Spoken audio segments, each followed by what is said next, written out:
Boa noite, irmãos. Mais um devocional começando para a glória de Deus. Espero que você esteja aí sentado no seu sofá, sentado na sua poltrona, bem aconchegado, para poder prestar atenção na palavra de Deus para a tua vida hoje.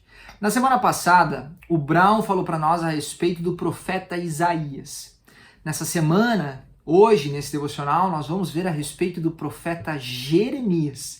E na semana que vem nós vamos ver ainda sobre mais alguns profetas. Então muita coisa boa está acontecendo, a gente tem aprendido muita coisa legal. Eu tenho certeza que Deus tem falado ao seu coração.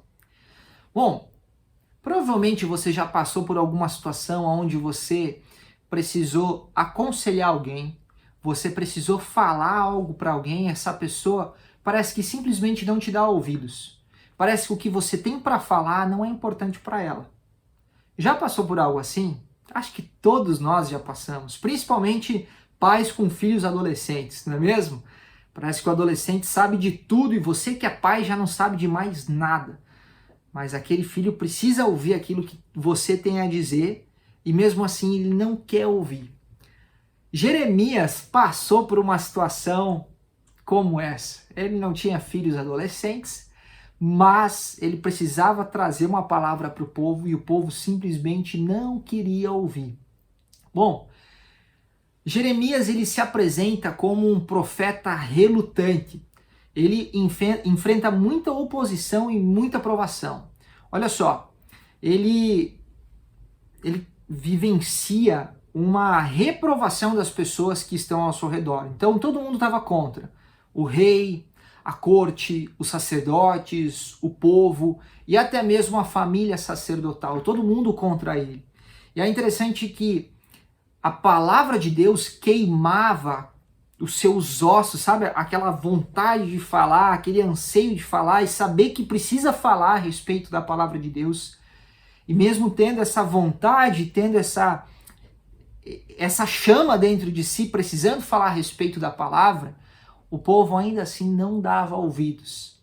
Jeremias ele era um verdadeiro patriota, mas as pessoas ao redor, o povo, olhava para ele como sendo um traidor. Uma história muito interessante e muito complicada, e é justamente sobre isso que eu quero pensar com os irmãos nessa noite. E para começar, nada melhor do que falarmos a respeito do chamado de Jeremias. Jeremias capítulo 1, verso 5 diz: "Antes de formá-lo no ventre eu o escolhi. Antes de você nascer eu o separei e o designei profeta às nações." John Stott, que é o autor aqui desses devocionais que a gente tem trazido, ele faz uma comparação interessante entre o chamado de Isaías, que nós vimos na semana passada, e o chamado de Jeremias. E é interessante que ambos foram enviados. Então olha só, Isaías capítulo 6, verso 8, Deus está falando: "A quem enviarei?" Isso para Isaías, né? E Jeremias capítulo 1, verso 7, Deus fala: "A todos a quem eu enviar, você irá." Ou seja, os dois têm essa ideia de serem enviados, mas a resposta de cada um é diferente.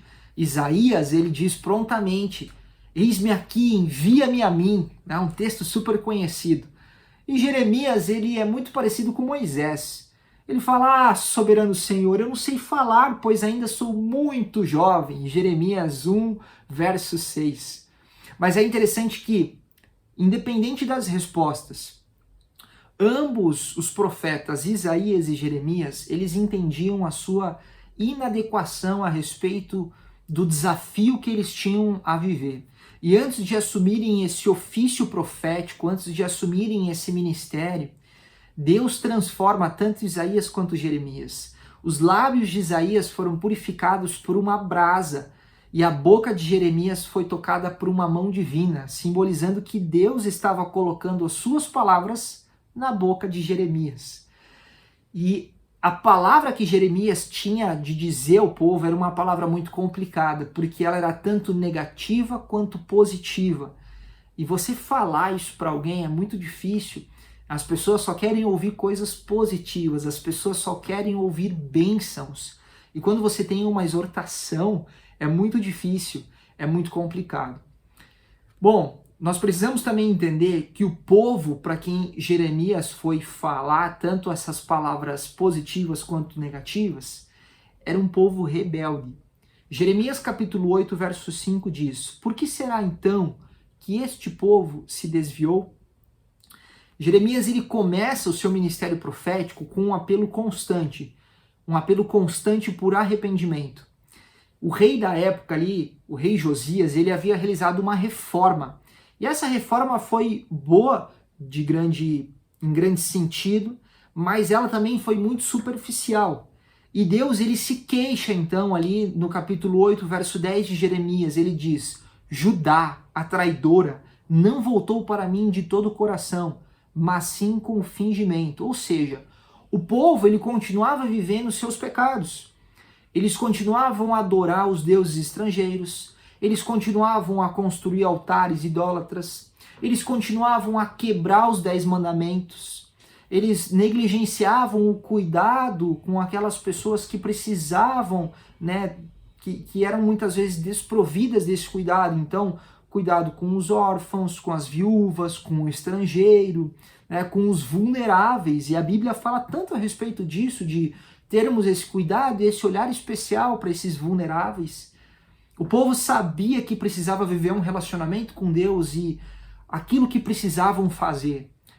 Mas apesar da reforma que o rei Josias havia feito, o povo ainda vivia com seu coração obstinado, continuava vivendo de uma forma a fazer coisas que de fato desagradavam a Deus.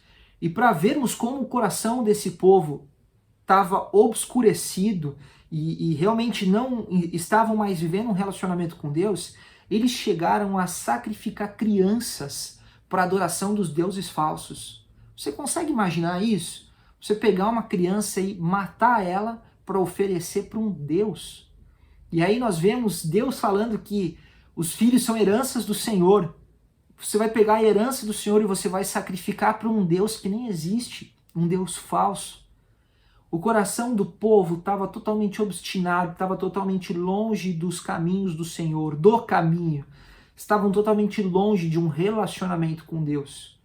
E é interessante que Jeremias, ele fala palavras duras para o povo, mas ele também usa de metáforas. E nós vemos a Bíblia repleta de metáforas para fazer com que o povo entendesse a mensagem que muitas vezes, falando de forma mais dura, o povo não entendia.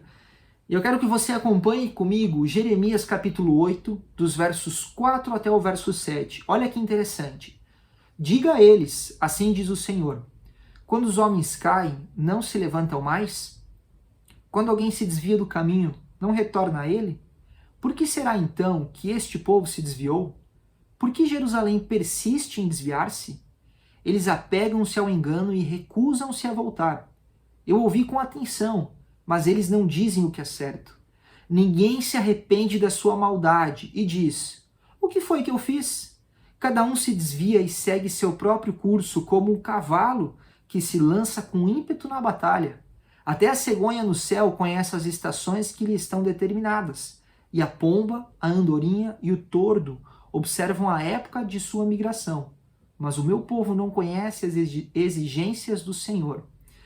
É interessante que Jeremias ele usa metáforas que o povo conhecia. Então ele pega aqui a ideia da andorinha, da cegonha, a rota que o povo estava vivendo ali, a cidade que eles viviam era uma rota das cegonhas, né, que mudavam conforme a estação, elas iam para outro lugar e depois elas voltavam. E Jeremias está falando, gente, vocês precisam viver como as cegonhas, né? Por mais que vocês se desviem, mas vocês precisam voltar para o seu ninho, precisam voltar para sua casa, precisam voltar para o seu lugar de origem. E a casa, o ninho, lugar de origem é um relacionamento com Deus. É esse relacionamento genuíno. É deixar esses deuses falsos, é deixar essa vida de idolatria, é deixar essa vida de pecado para lá. E de fato, assim como uma cegonha, assim como um pássaro que volta para o seu ninho, assim o cristão também ele precisa voltar a ter esse instinto e esse desejo de voltar para o relacionamento com o Senhor. E isso serve para mim e para a tua vida. Porque por mais que nós não tenhamos ídolos de madeira, ídolos de ferro, né, ali, altares idólatras na nossa casa de forma material, por mais que a gente não sacrifique os nossos filhos, por mais que a gente talvez não faça atrocidades como o povo fazia, mas ainda assim nós temos deuses falsos dentro da nossa vida, seja num relacionamento, seja você mesmo, seja o seu trabalho, seja um imóvel que você tem, um bem material, né? Nós por vezes idolatramos pessoas que estão ao nosso redor, nós por vezes temos pecados escondidos que não queremos deixar de lado. Jeremias está falando não apenas para o povo daquela época, mas ele fala para mim e para você, gente, nós precisamos voltar para esse relacionamento íntimo com o Senhor, para aquele lugar que é o nosso aconchego, para aquele lugar que é o nosso ninho. Não sei como está a tua vida, mas sei que você tem pecados assim como eu.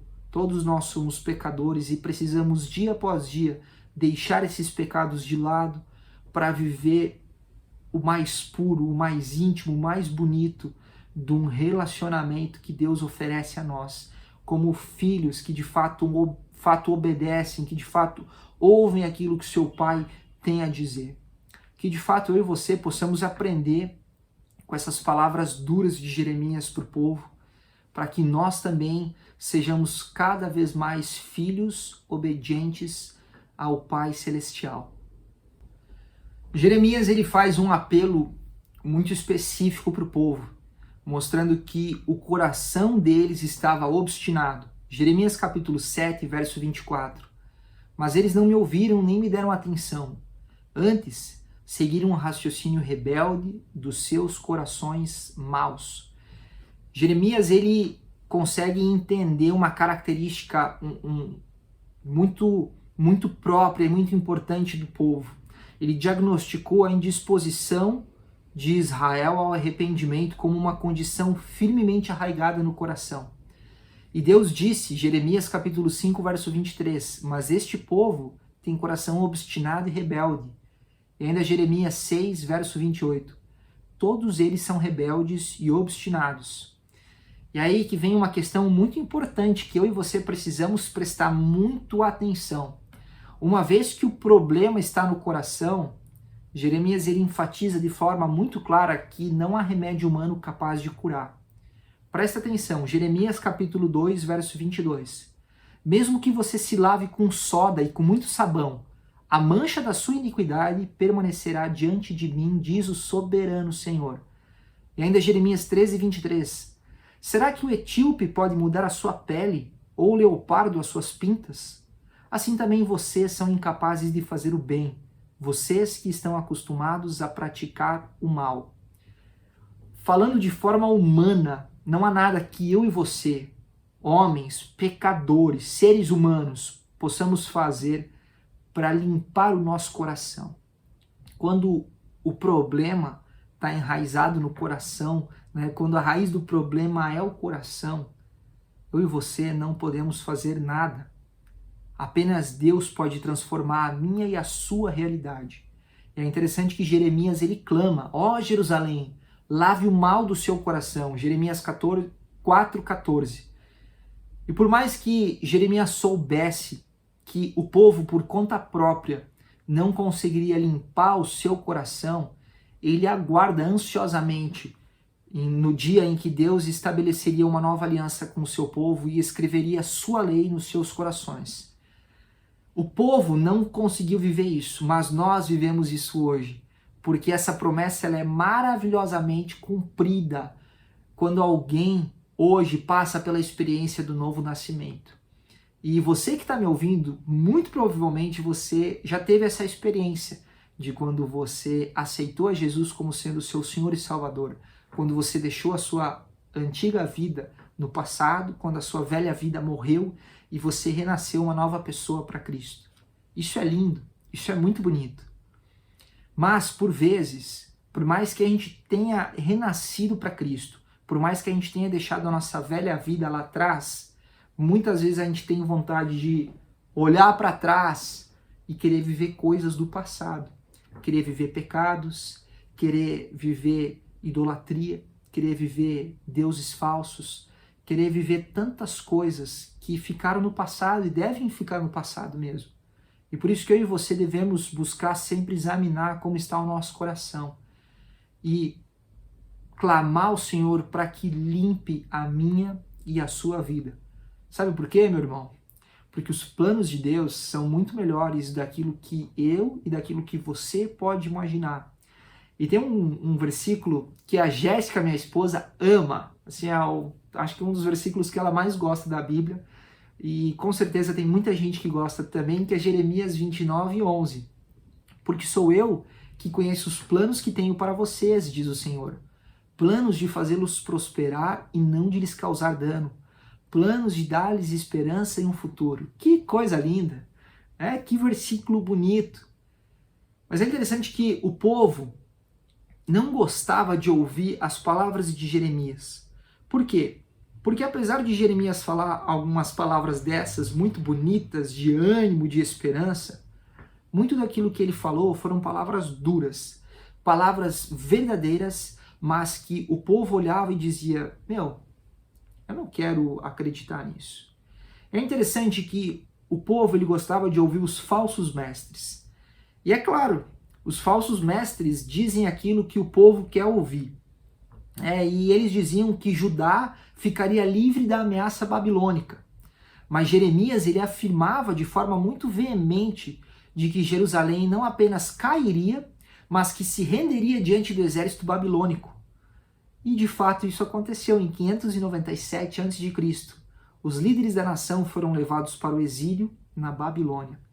É interessante que Jeremias não apenas alertou o povo a respeito disso, mas quando o povo foi levado cativo, Jeremias ele enviou cartas para o povo. E é interessante que o que ele dizia nas cartas era o seguinte, gente, vocês precisam viver o hoje. Vocês vão ficar por aí muito tempo. Olha só, Jeremias capítulo 29, versos 5 a 7. Construam casas e habitem nelas. Plantem jardins e comam de seus frutos. Casem-se e tenham filhos e filhas. Escolham mulheres para casar-se com seus filhos e deem as suas filhas em casamento, para que também tenham filhos e filhas. Multipliquem-se e não diminuam. Busquem a prosperidade da cidade para a qual eu os deportei e orem ao Senhor em favor dela, porque a prosperidade de vocês depende da prosperidade dela. Os falsos mestres continuavam a enviar cartas dizendo, gente, fica tranquilo, logo, logo vocês vão voltar, logo, logo vocês vão poder estar aqui de novo na terra de vocês e vai estar tudo certo. E Jeremias, ele falava palavras verdadeiras para aquele povo, muitas vezes palavras duras, dizendo, gente, vocês precisam viver a vida de vocês aí, vocês precisam casar, se dar em casamento, vocês precisam fazer filhos, vocês precisam plantar jardins, precisam comer desses frutos, precisam viver a vida de vocês aí, porque o Senhor disse que seriam pelo menos 70 anos até Ele trazer vocês de volta para Jerusalém, de volta para a terra de vocês. E com isso nós aprendemos 3 coisas a respeito dos planos de Deus. Primeiro, os planos de Deus, Deus tem planos para o seu povo hoje. A vida não é um acaso. O que você tem vivido não é um acaso, não é simplesmente fruto do acaso, né? Você vai vivendo do jeito que você quer. Deus tem um plano e você precisa se inteirar do que Deus tem feito e realmente tentar viver, tentar ser um instrumento vivo nas mãos dele para que você consiga viver o melhor daquilo que Deus tem para você. Deus, ele também conhece os seus planos. O que você quer dizer com isso? Eu quero dizer que por mais que Deus não revele a nós quais são os planos dele de forma geral, você vai se casar, vai ter 5 filhos e vai morar na Islândia.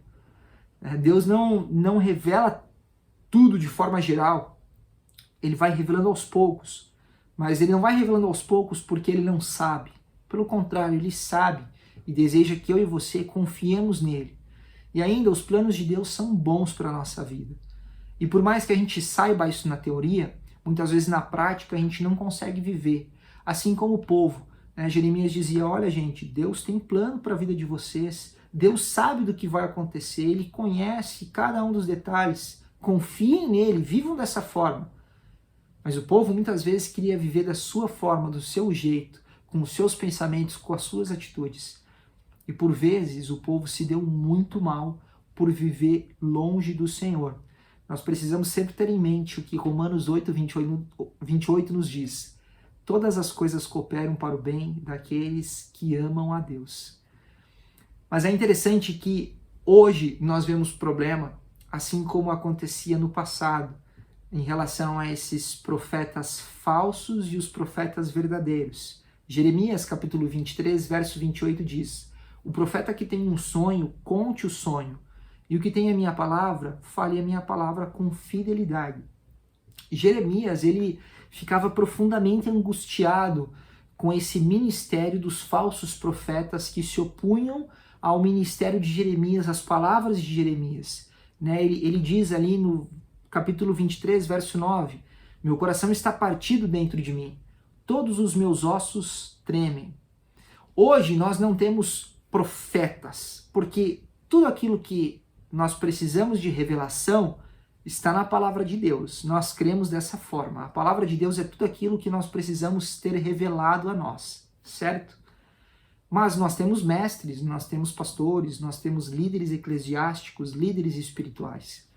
E quando nós pensamos em pastores, mestres, eu vou usar a palavra pastores, como nós vemos por aí falsos pastores, falsos mestres, pessoas que ensinam um produto meramente humano, algo que simplesmente sai da sua mente e acham que está tudo certo, acham que está tudo bem e não vivem de forma a se submeterem àquilo que a palavra de Deus diz. Pelo contrário, eles usam da palavra de Deus de forma a manipular as pessoas, os seus ouvintes. Por isso que tem tantos cristãos chamados de alienados, porque de fato os pastores não ensinam o que a palavra de Deus diz, não ensinam a verdade, mas ensinam os seus conceitos usando versículos de forma errada, usando versículos da forma como desejam. Jeremias, ele destaca 5 características dos falsos mestres, que eu e você precisamos ter isso bem arraigado no nosso coração para nunca seguir conselhos de falsos mestres, para nunca sermos pastoreados por falsos pastores. Primeira questão é que eles abusam do poder. Eles são marcados por excesso de autoridade e não vivem de forma alguma a mansidão de Cristo. Cristo nunca usurpou do poder. Pelo contrário, ele sempre usou o poder com muita sabedoria, com muita mansidão. Então, quando você vê alguém abusando do poder, provavelmente seja um falso mestre. Segundo, eles vivem uma mentira. O que pregam nos púlpitos, a vida pública que demonstram, aquela vida perfeita que, nossa, é uma bênção, é uma mentira, porque o que vivem em casa é muito diferente. Batem na esposa, traem a esposa, vivem uma vida totalmente no pecado e tem essa falsidade. Vivem algo na igreja, nos púlpitos, mas vivem algo totalmente diferente em casa. Terceira questão é que eles encorajam os que praticam o mal. Então você precisa viver a tua vida da melhor forma possível, independente se é uma vida de pecado ou não, independente se você ganha dinheiro de forma errada ou não, independente se você paga imposto ou não. Você tem que aproveitar e ser esperto, porque o mundo é dos espertos. E esses pastores, esses falsos mestres proferem isso e trazem isso como sendo verdades, e muitas pessoas estão vivendo nesse engano. Quarto, eles enchem as pessoas de falsas esperanças. Claro, vivem qualquer coisa menos a palavra de Deus. E aí não tem como ser uma esperança verdadeira, porque a esperança verdadeira está na palavra de Deus. E quando nós entendemos ela e somos pastoreados e ouvimos pregações realmente expositivas que falam aquilo que a palavra de Deus nos diz, nós entendemos a esperança verdadeira. Mas quando você vive ouvindo pregações e vive sendo pastoreado e alimentado por mentiras, produto meramente humano, você vai viver uma falsa esperança, algo que não tem nada de verdadeiro. E ainda a quinta questão é que falam de visões inventadas por eles mesmos. Então Deus me deu uma visão, Deus me deu um sonho, mas que não tem nada a ver com a palavra de Deus. É um sonho para ver a minha igreja prosperar, é um sonho para ficar mais rico, é um sonho para viajar para o exterior, qualquer coisa, menos para de fato ser usado por Deus e edificar a igreja. Nós precisamos tomar muito cuidado. E é interessante que John Stott, ele traz tudo isso como um cuidado, e ele diz aqui algo muito importante para mim e para a tua vida, de que hoje, talvez a maior necessidade das nossas igrejas seja de pastores que exponham e apliquem fielmente a palavra de Deus e que praticam aquilo que pregam. Nós precisamos orar pela vida dos nossos pastores. E eu não digo só os pastores aqui da IBASP, mas eu digo pelos pastores das nossas igrejas brasileiras. Graças a Deus, pelo que eu sei, a IBASP sempre teve pastores que foram fiéis à palavra de Deus, que pregaram aquilo que a palavra de Deus realmente diz. Mas quando você olha por aí, tem tanta igreja que está sofrendo na mão de pastores, de mestres que fazem tudo, menos pregar a palavra de Deus, menos levar o povo a ter uma vida de relacionamento íntimo com o nosso maior, o pastor dos pastores. Nós precisamos orar de forma fiel e contundente por esses pastores, para que se arrependam e que de fato levem uma vida que agrada a Deus e que sejam instrumentos vivos nas mãos do nosso Pai. Para finalizar, quero falar a respeito do grande amor do Senhor. Lamentações, isso aí, não mais o livro de Jeremias, agora Lamentações, capítulo 3, verso 21 e 22, diz o seguinte: Todavia, lembro-me do que pode me dar esperança. Graças ao grande amor do Senhor é que não somos consumidos, pois as suas misericórdias são inesgotáveis, renovam-se a cada manhã. Bom, o livro de Lamentações, ele é um antigo poema de lamento fúnebre. Quando você lê Lamentações, só pelo nome você já vê que é algo difícil. Tá?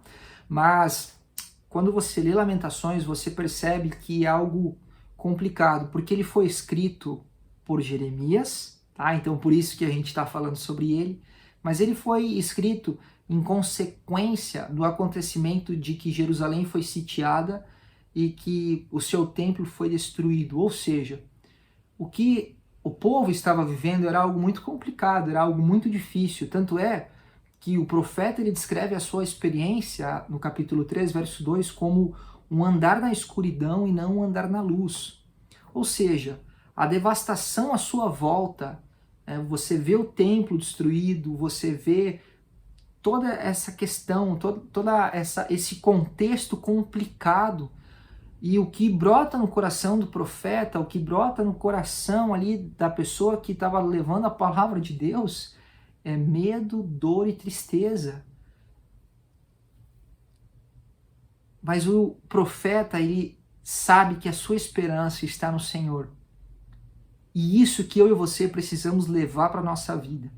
Porque, por vezes, nós passamos por momentos difíceis, momentos de dor, momentos de tristeza, momentos de aflições, luto, enfermidades. A gente passa por uma diversidade de problemas. E muitas vezes o que brota no nosso coração é a palavra desespero. Desespero do que vai acontecer, desespero do que eu vou enfrentar, como que eu vou viver tudo isso, como que a minha vida vai se resolver. Quando na realidade o que deveria ter sempre firme no nosso coração é a esperança. A esperança de que, apesar de vivermos coisas não tão boas aqui na Terra, nós viveremos algo glorioso no futuro. Porque nós somos peregrinos, nós somos estrangeiros.